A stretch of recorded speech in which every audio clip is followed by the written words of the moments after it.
Анашым, іздеумен келем, іздеумен өтем өзіңді. Естігім келет бір ауыз жылы сөзіңді. Жас жаныма серік етіп келемін, таусылмайтын сабыр менен төзімді. Анашым, қалайша қиып, қалайша мені тастадың. Сенсіз әлем қара түнек, ашық емес аспаным.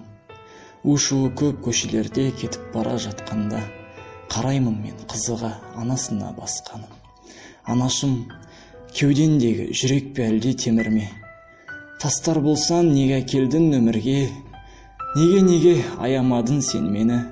Тумай жатып, дақ түсірдің көңілге. Анашым, хайуанда тастамайды баласын. Мендей сұлу періштені қайдан енді табасын? Кеудемдегі сендеп соққан жұдырықтай жүректе өмір бойы сұрақ белгі болып қана қаласын. Анашым, қатал тағдыр мені қалай аясын? Тек түсімде маған құшақ жаясын. Тірі болсам тілеймін мен амандықты, өлі болсам бұйыртсын жұмақ саясын. Анашым, мен сені көрмесем де сағынамын. Тағдырдың жазғанына бағынамын.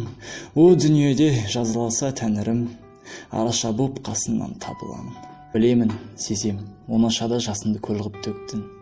Мен сені келеді тек бақытты еткім, оралшы тез кешіремін бұл өмірге. Жалғыз келіп келмейді жалғыз кеткім.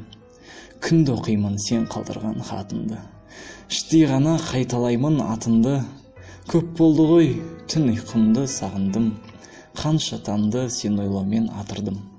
Анашым, азайып бара жатыр күлкімде, мәңгілік көз жұмсам ғой бұл түнде.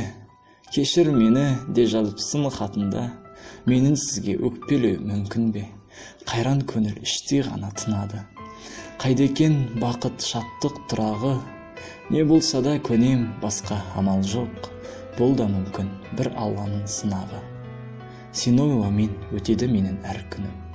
Білмеймін ғой не кінәмнің барлығын.